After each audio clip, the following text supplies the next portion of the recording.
André Dachelet, filmothécaire à la RTBF. Avec d'autres, c'est un des gardiens de la mémoire du service public de télévision qui vient de fêter son demi-siècle. Dédé n'est plus vraiment un jeunet, mais à 35 ans, il n'est pas comme moi, assez vieux pour se souvenir de toutes les précieuses archives soigneusement conservées ici. Ce qui permet une recherche vraiment fort instructive sur les racines du Vlaamsblok et sa face cachée.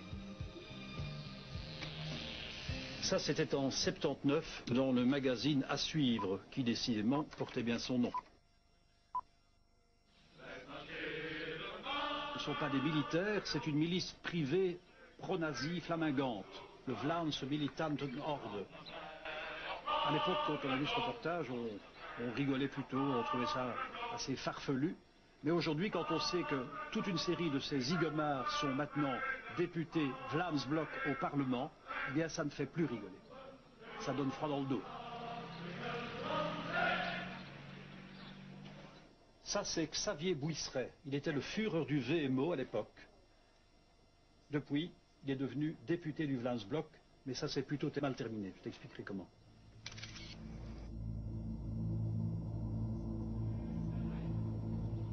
Links, in, links, rechts. Franse ratten.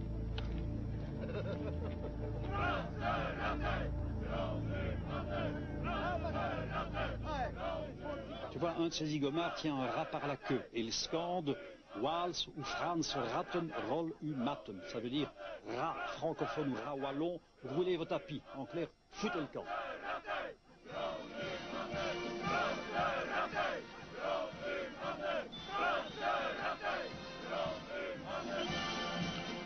Le député Vlaamsblok, Xavier Bouisseret, 20 ans plus tard. Ce nasillon, responsable de la propagande du parti et de la formation des jeunes, arrive au tribunal pour y être jugé. Bouisseret ressort condamné à 6 mois de prison avec sursis pour fait de mœurs, attouchement sexuel sur mineur d'âge, la queue entre les pattes avec Gerolf Annemans et son président de parti, conférence de presse. Een van 13 en een van 17. Ja, zoiets, ja, denk ik. Oké. Heeft de partij u onder druk gezet? Nee, als ze moesten onder druk zitten, zou ik dwars gaan liggen. Ik ben nogal een dwarsligger. Bouisseret finira par démissionner, mais le comble, peu après, le Vlaamsblok tire à 2 400 000 exemplaires une brochure de propagande illustrée par la Marche Blanche et les familles de Julie et Mélissa. Indignation. C'est ce qui se positionne sur l'échiquier politique et utiliser notre image, mais en plus l'image de mon fils, au milieu de la foule, évidemment pour nous c'est inacceptable. Aussi avec les 2 enfants apparaissant dans un tract du Vlaamsblok, je suis scandalisé. Pour déterrer le passé trouble des gros bras actuels du Vlaamsblok qui siègent au Parlement, le plus efficace est de consulter avec Martin de Roisy les fiches VMO à la Filmothèque. Une véritable mine de renseignements qui remonte à un temps que les moins de 20 ans ne peuvent pas connaître. Époque où les reportages TV se faisaient en fine couleur et même en noir et blanc. Un travail patient de recherche très instructif pour un journaliste qui veut confronter l'image que veulent donner d'eux-mêmes les blockers avec la réalité cachée. C'est près d'Anvers, à Skilde, qu'à l'appel du VMO, Vlaams Militantenorde, qu'une centaine de manifestants d'extrême droite en tenue paramilitaire et casqués ont défilé cet après-midi pour exiger l'expulsion des étrangers de Belgique. Beaucoup de dirigeants actuels du Vlaamsblok sont passés par le VMO. Il y a un militant casqué ici avec un casque jaune qui fait vraiment penser à quelqu'un qui depuis lors a fait son chemin.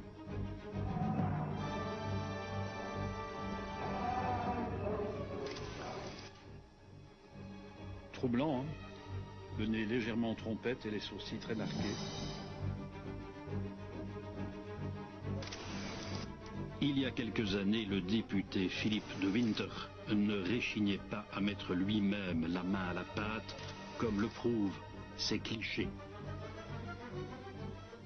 Mais qu'on ne s'y trompe pas, ces partisans d'un ordre nouveau sont en fait des nostalgiques d'un ordre très rétro qui, sous Adolf Hitler, a déjà fait largement ses preuves en matière de solution finale.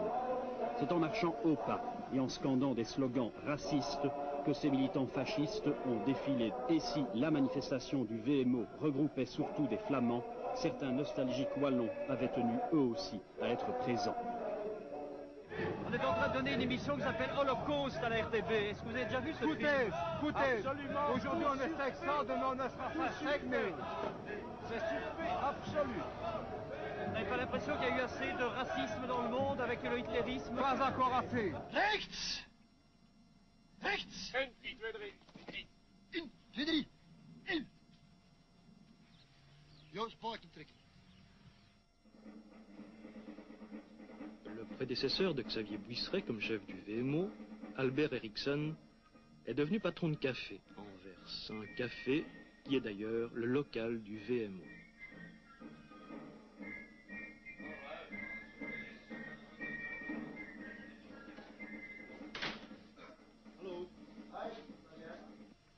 Xavier Buisseret, avant de devenir député Vlaams Blok, a été éditeur responsable de Haro.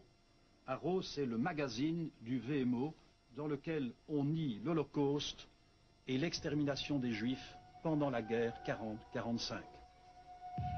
Ça porte un nom, le négationnisme.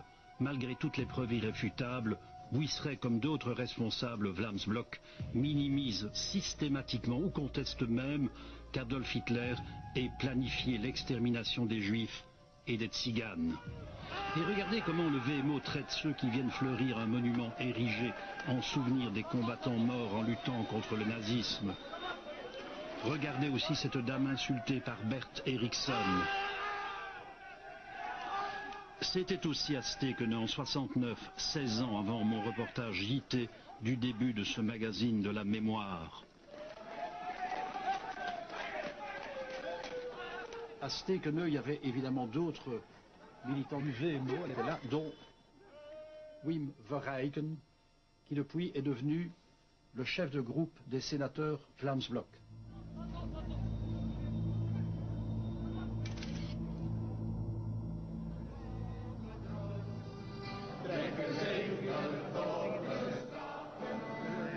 Wim Verheyken, 35 ans plus tard, le sénateur Vlaams Blok au 25e anniversaire de Voorpost, organisation qui a succédé au VMO. Sur la scène, la Berkenkruis, la croix de bouleau symbole des SS flamands. Ici, on n'a pas oublié le chant du VMO.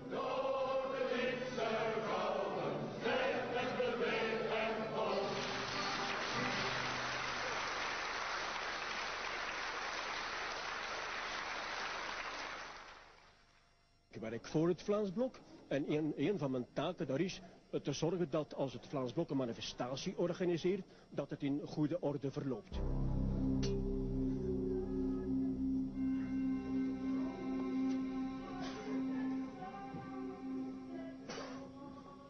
Ik kom zelf uit de Vlaamse militante organisatie en ik ben er heel trots op. En mijn kameraden die samen met mij in de VMO gestaan hebben, zijn zeer trots op hun tijd in de Vlaamse militante orde. Ja!